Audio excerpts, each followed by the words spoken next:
নমস্কার। কবি মন্দাক্রান্তা সেনের লেখা সাড়া।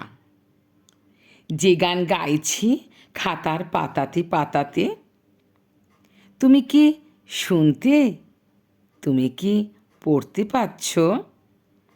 এসেছিলে তুমি তাই বন্ধুত্ব পাতাতে, আমাকে উদাস দেখে ফিরে চলে যাচ্ছে। যেও না বন্ধু, আমি তো তেমন পটু নই, ব্যর্থ হয়েছি সুরে সুরে ডাক পাঠাতে। স্বভাব উদাস, অথচ আমি তো কটু নই।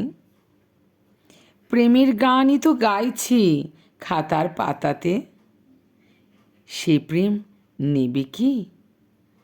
আমি কিছু স্নিগ্ধ অভ্যাস নেই তেমন চকিতে সারাতে। নিজেকে বলছি, কেন নোস তুই স্নিগ্ধ? পারিস না কেন সেভাবে দুহাত বাড়াতে? তবু যদি তুমি ফিরে আসো সেথায় আবারও, হ্যাঁ, রাহা খরচ দেবে গো আসার যাবারও। নমস্কার।